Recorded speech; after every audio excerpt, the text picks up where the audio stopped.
I canceled my son's mortgage. On the very same night, my wife was called the cleaner. Not because of money, not because of a sudden burst of anger, but because of a moment when I stood in a living room worth over $1 million and watched the woman I married 40 years ago be reduced to something invisible. My son was there, silent, smiling.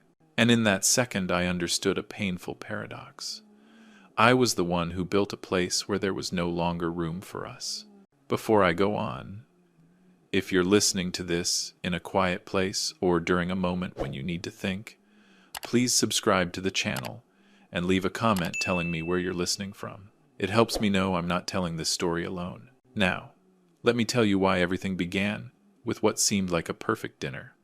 That dinner was scheduled more like a performance than a family gathering. Tiffany called it a strategic evening. I called it a Friday night I couldn't refuse.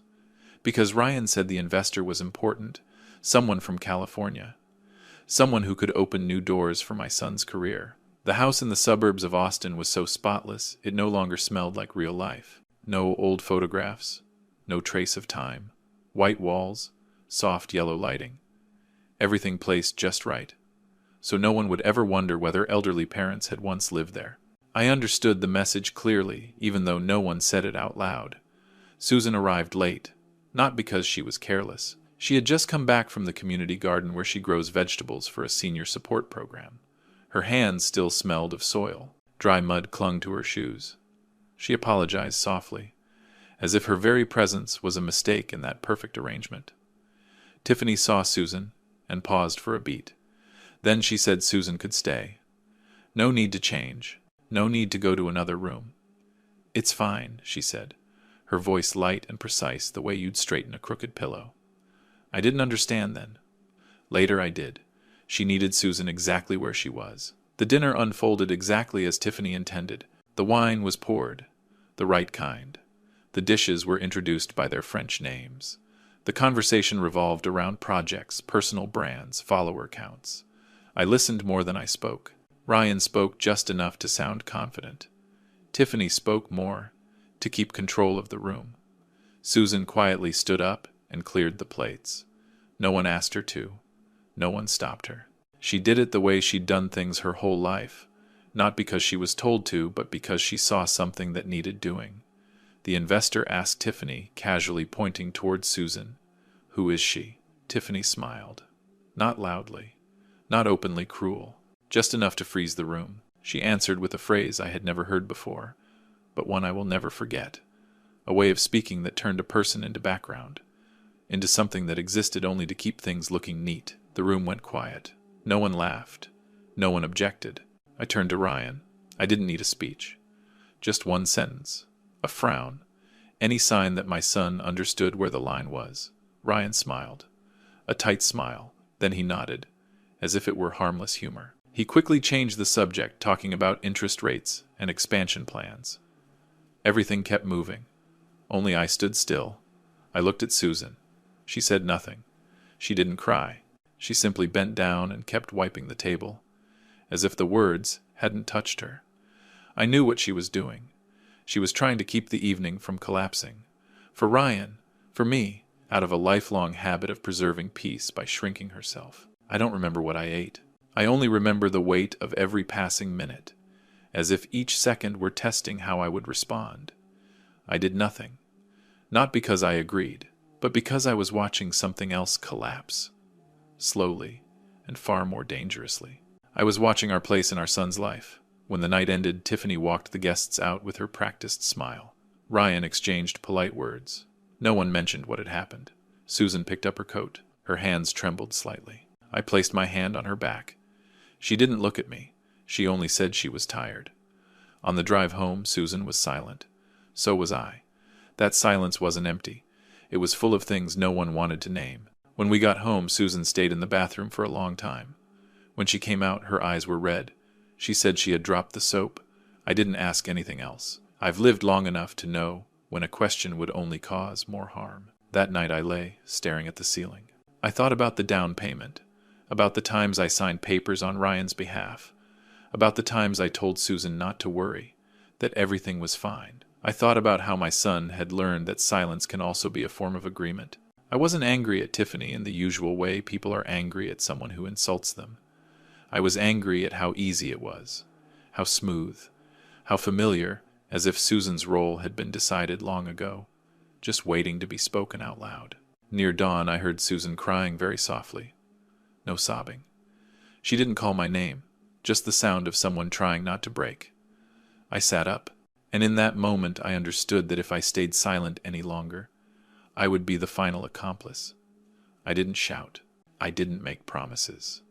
I made one clear decision, cold, final, and impossible to undo, not to punish anyone, but to end a misunderstanding that had gone on far too long, about who was serving whom, and what the true cost of silence really is.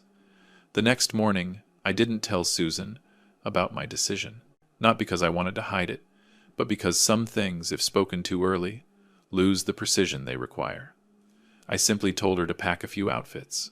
Light, nothing extra. Susan looked at me slightly surprised, but she didn't ask questions. 40 years together was enough for her to know when I had reached a point where there was no more debate. We left the house at 5 a.m. Austin was still dark. The streets were empty. The air was cool and so quiet you could hear the wheels of the suitcase rolling across the concrete. I locked the door slowly out of old habit, then slipped the key into my pocket. Not because I planned to return, but because some doors deserved to be closed properly. The apartment downtown wasn't new. I bought it many years ago, back when I was still traveling often for work, a decision I never mentioned to anyone, not even Ryan. When the elevator opened, Susan stood still for a moment, taking in the empty space, then turned to me. She didn't ask why. She only asked how long we would be staying. I said, "Until things are clear." Susan set the suitcase down and sat in a chair, her hands resting on her knees. She let out a long breath, as if she had finally been given permission to be tired. I made coffee. We didn't speak. We drank it in silence. This silence was different. It wasn't heavy. It felt like a necessary pause before the next step. When Susan went into the bedroom, I opened my laptop. I didn't hesitate. I had prepared myself for this moment the night before. I logged into the bank account that had always been under my name. I looked at the automatic payments appearing month after month. A number I had grown so used to it no longer stirred any feeling. I canceled them, one by one. No rush, no shaking hands. After that, I changed the passwords, not to hide anything, but to reestablish boundaries that had been blurred for far too long. I saved the confirmations, shut the laptop, and sat still for a few minutes. There was no sense of victory, only the feeling that order had been restored to its proper place. That afternoon, I called my lawyer, the man who had handled many things for me over the years, from business contracts to my will. I kept it brief.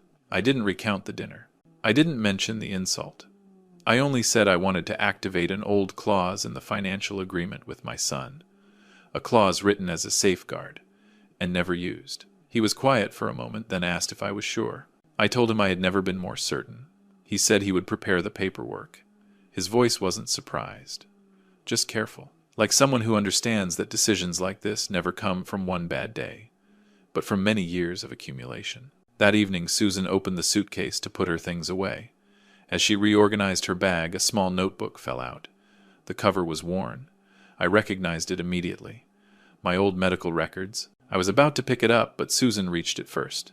She flipped through a few pages, stopped, read slowly.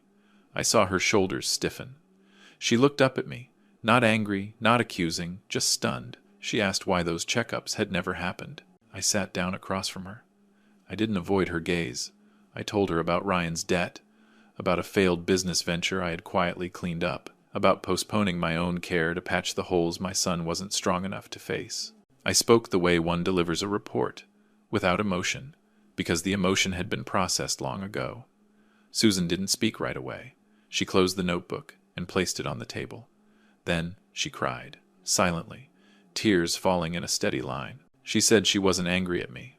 She just couldn't understand how that kind of sacrifice had been treated as something so small. I didn't answer, because I was asking myself the same question. When she calmed down, I told her I wouldn't let it happen again. Not with promises, but with action. I said there are things that, if left in place, slowly corrode everything around them, even the best parts. Susan nodded. This time she looked straight at me. No more turning away. 3 days later, my phone rang. I knew it would. Ryan's voice came through, rushed, unable to steady itself. He said the bank kept calling, said there was a problem with the payments, said everything was becoming a mess. He asked me what I had done. I didn't give a long explanation. I only said that I had stopped. Ryan was silent for a few seconds, then his voice shifted into accusation. He said I was destroying his life. I listened. I didn't interrupt. When he asked if I understood the consequences, I told him I understood them very well, because I had been carrying them for years. I ended the call, not because I had nothing left to say, but because that conversation needed to end there. Susan stood near the window, hearing enough to understand. She didn't ask if I regretted it. She only asked if I was okay. I said I was. And this time, it was true. That night I received a message saying Ryan and Tiffany wanted to meet. I didn't refuse. I knew the next confrontation was unavoidable. But I also knew that since the morning we left, everything had already begun to shift, and no longer in their direction. Ryan and Tiffany arrived the following afternoon. I didn't ask what time they were coming. I didn't prepare anything beyond clearing the coffee table, not to host guests, but to make sure nothing stood in the way of what needed to be laid out. When the doorbell rang, Susan stood up first. I gently held her hand, not firmly, just enough for her to understand that this time I would open the door.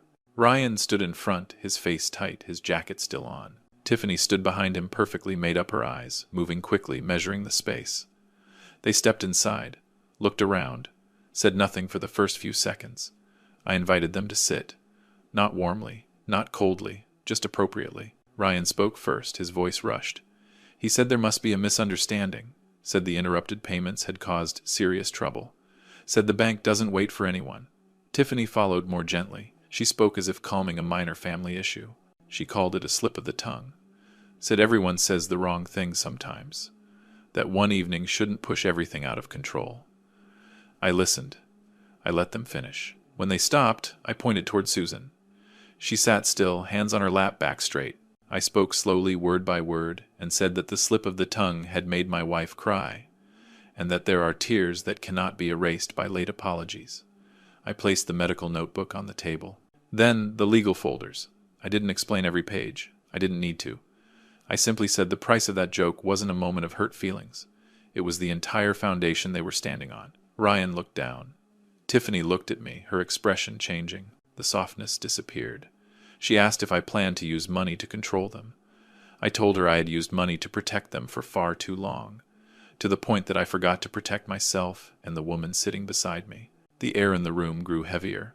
I stood up, walked to the cabinet, and brought back another stack of papers. I said that while they were busy maintaining a perfect image, I had taken time to review everything. Late payments. Ignored bills. I spoke about the car they were driving. About the items in the house that I had once believed were fully paid for. Tiffany interrupted me. She said that was private. I looked straight at her and said, nothing is private when it's built on someone else's resources. I told her I had called her parents that morning, not to accuse, just to confirm one thing, and that thing was now clear. She went quiet. Ryan looked up, confusion in his eyes, something I had never seen in my son before. I continued without raising my voice. I said they had been living in a house under my name, using guarantees I provided to build an image they believed was solid. Tiffany jumped to her feet. She said I was destroying her career, that everything she had built online would collapse without that house. I listened. I didn't argue. I only said that a career built on the disregard of others was already standing on weak ground. Ryan said nothing. My son sat there, hands clasped together as if trying to hold on to something that no longer had shape. I looked at him and realized that for the first time in many years, I no longer felt the need to shield him. I handed them the final folder, the house sale documents. I told them they had 30 days. No threats, no negotiation, just information. Tiffany gave a strained laugh and said, I couldn't do that. I said, I already had. They left faster than they arrived. No goodbye. No looking back. The room fell silent again. Susan exhaled as if she had been holding her breath the entire time. She asked if I was sure. I told her I had been sure since the moment I saw her standing at the sink that night. That evening I sat alone. Susan went to bed early. I didn't sleep right away. I thought about Ryan as a child. about teaching him how to drive, about the way he once looked at me with complete trust. I didn't deny the sense of loss, but I didn't turn back. The days that followed moved faster than I expected. News spread within their circle, not from me. I didn't need to say anything. When a structure built on image begins to crack, it makes its own noise. I received a few calls. Some checking in, some keeping their distance. I answered just enough. I wasn't looking for agreement. I was holding on to the calm that had just returned. One morning Susan made coffee and said she felt lighter. Not happy, not excited, just lighter. I nodded. So did I. We sat by the window, watching the city wake up. I thought that maybe for the first time in many years we were living in a space where we didn't have to prove anything to anyone. I know it isn't over. Real consequences often arrive later. But I also know that from the moment I placed those folders on the table, another door opened. Not loudly, not brilliantly, but wide enough for me to step forward, without carrying the feeling that I was standing in the wrong place in my own life. After that meeting, I didn't feel relief right away. The quiet that returned to the apartment didn't feel like a reward. It felt more like an empty space that needed to be filled with something real. Susan kept her routines. She tended the plants on the small balcony, called her friends from the community garden, cooked as if we were only here temporarily. But I knew we couldn't go back to the old rhythm. One door had closed, and behind it were questions with no answers yet. A few days later, I drove alone. I didn't tell Susan where I was going. I needed space to think, and I needed to see someone who had been gone from my life for far too long. Arthur, my older brother, lives in the mountains near Asheville. We hadn't spoken in 20 years. Ever since a family conflict, we both chose to bury in silence instead of resolving. I didn't know if he would want to see me, but I knew that if I didn't go, I'd keep carrying the feeling that I had missed something important. The road into the mountains twisted and climbed. The farther I went, the weaker the phone signal became. That made it easier to breathe. When I arrived, Arthur was outside repairing a wooden frame. He had aged. So had I. We stood there for a moment, no hug, no handshake. Finally, he nodded, as if he'd been expecting me all along. We sat on the porch. I told him everything, no details left out, no attempts to justify myself. I told him about the dinner, about Susan, about Ryan, about cutting things off. Arthur listened. He didn't interrupt. When I finished, he was quiet for a long time. Then he said one thing that made me sit up straight. He said I hadn't been carrying everything alone the way I thought. 10 years earlier, when Ryan had gotten into serious trouble with business debt, Arthur had quietly paid most of it off. He never told me because he knew I would refuse. He said he didn't want me choosing between my son and my health. I looked at him. I thought about all the checkups I had postponed, about the constant exhaustion I had brushed aside, and I realized that while I believed I was sacrificing myself alone, someone else had been standing behind me silently, keeping me from falling. Arthur didn't blame me for cutting ties with Ryan. He only said that sometimes the people we hold on to the tightest are the ones who push us farthest away. And sometimes real family isn't loud. It doesn't demand.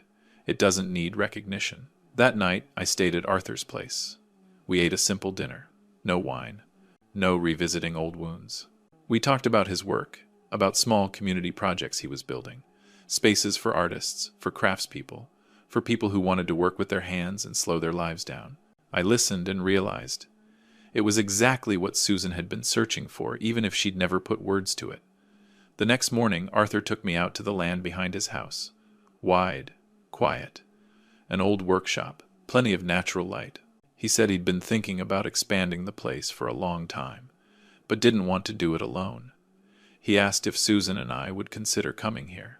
Not as guests, but as partners in building something. He said he would cover the remaining financial side for us, not as a loan, but as timely support. He said what he needed wasn't money, but someone who understood the value of creating something useful for others. I drove back to Austin in silence. When I told Susan, she didn't react right away. She sat still, her hand resting on a cup of tea gone cold. Then she asked if Arthur had a garden. I nodded. She smiled softly. For the first time in days, I saw her eyes without that guarded look. We talked it through. No rush. No dreaming. Just practical questions. About life. About age. about how starting again doesn't mean returning to zero. It means shifting into a different form. During that time, Ryan didn't reach out. I didn't go looking for him, not because I didn't care, but because I knew that if there was still something he wanted from me, it wouldn't be my presence. It would be something else, and I was no longer in a position to provide that. When we decided to leave Austin, I didn't feel like I was running away. I felt like I was moving forward, not toward something perfect, but toward something more honest. Arthur called it building. I called it repairing. On our last evening in the apartment, Susan stood on the balcony looking out at the city. She said she didn't hate this place. She just didn't belong to it. I understood. Some places don't push you away, but they don't hold you either. Some relationships are the same. When we locked the door for the final time, I didn't look back. Not because I felt nothing, but because I had learned that some turning points in life don't need regret. They only need clarity. We arrived in Asheville on a foggy morning. There was no dramatic sense of starting over. Just a quiet shift, like setting down a suitcase you've been carrying for too long. Arthur was already there. He didn't say much. He opened the gate, showed Susan the path to the garden out back where the soil was still damp and the air was calm. I watched her kneel down, press her hand into the earth, and I knew I had brought her to the right place. The first months moved slowly. No grand plans, no announcements. We cleared out the old wood shop, fixed the roof, opened the windows so daylight could stay longer during the day. Susan began planting, not to sell anything, just to watch something grow steadily. I helped Arthur organize small gatherings for people in the area. Woodworkers, artists, people who had retired early and were looking for a way to use their time for something meaningful. We called it the Miller Workshop, not to build a name, just to remind ourselves that everything here was made by hand, with time and with mutual respect. Susan worked with soil and color. I worked with schedules and stories. I shared what I knew, how to keep discipline, how not to trade integrity for convenience, how to recognize when it's time to stop. Meanwhile, the house in Austin was sold. I wasn't involved in the process. The lawyer handled it. I only received the final report. Short, clean. Ryan and Tiffany moved out. Into a smaller place farther from the center. I wasn't happy to hear it. I wasn't sad either. I simply noted it, the way you notice a change in the weather. I sent Ryan a check, just enough to cover 3 months of rent. No more, no conditions. Along with a single handwritten line, "This is the last help you'll receive from me. From here on, you clean up your own life." I didn't reuse old language. I didn't need to. The meaning was clear. Ryan didn't reply. I didn't expect him to. Some lessons can't be taught with words. They only appear when there's no one left to catch you. Life in Asheville isn't perfect. There are long stretches of rain. There are mornings when I wake up tired. But unlike before, I don't ignore it. I go for regular checkups, Susan reminds me. I listen, not out of fear, but because I no longer need to prove that I can endure more. One afternoon, I sat in the workshop, writing the final lines of this story. In front of me was a small glass jar filled with soil from Susan's garden.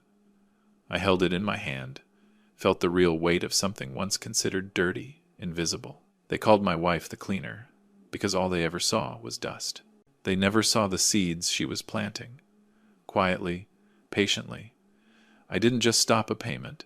I closed an old loop, one where sacrifice was treated as something automatic. I chose to turn assets into resources, and silence into boundaries. Susan walked into the workshop. She placed her hand on my shoulder. She didn't say anything. We stood there together, watching people work, talk, laugh softly. No one here needs a role to play. No one needs to feel taller by making someone else smaller. If there's one thing I've learned through all of this, it's this family is not a place where you're asked to shrink so others can look bigger. And fairness doesn't always come from demanding it. Sometimes it comes from knowing when to walk away. This is our next chapter. Not loud, not perfect, but quiet enough for us to know that finally, we're living where we belong. If you stayed until the final moments of this story, I truly appreciate that. If it made you think about boundaries, about family, or about the value of respect, please tap like to support, subscribe so you don't miss the next stories, and share it if you think someone else needs to hear this. Thank you for listening all the way through. Your presence is what gives stories like this their meaning.